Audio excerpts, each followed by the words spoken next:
Gino, ti capisco, anche tu volevi scappare dalla tua vita. Bastava che aspettassi un attimo.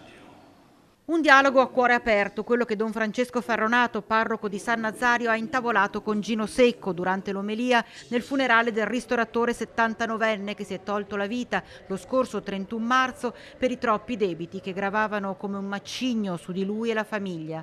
L'ha fatta finita mezz'ora prima che arrivasse l'ufficiale giudiziario per lo sfratto ed era stato proprio Don Francesco tra i primi a trovare il corpo ormai senza vita di Secco nella sua abitazione in pieno centro paese. Gremita la chiesa per l'ultimo saluto a una persona che per decenni ha animato il cuore di San Nazario con la sua trattoria che attirava clienti da mezzo Veneto. Gino, quanta gente hai accolto dentro, sopra, davanti alla piazza.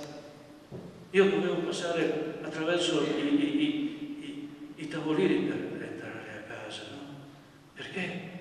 Perché tu facevi da mangiare bene, perché ti conoscevano tutti, perché era bello venire qua e gustarsi la piazza, gustarsi un po' di serenità, perché erano capaci di fare questo sta gente qua.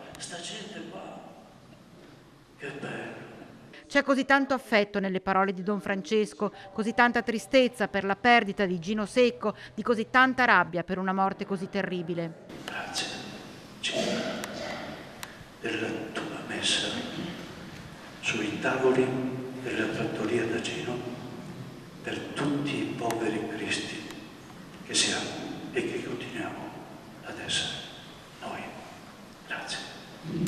Una comunità che si è stretta in chiesa attorno ai familiari del ristoratore e che martedì sera si era riunita in una veglia in ricordo di Secco. Un momento intenso con il fratello Fabio e la nipote Marion, arrivati da Strasburgo, dove vivono, che hanno cantato la canzone preferita del 79enne, una struggente versione di Zombie dei Cranberries per ricordare tutta la passione per un lavoro che tanto gli ha dato e tanto gli ha tolto.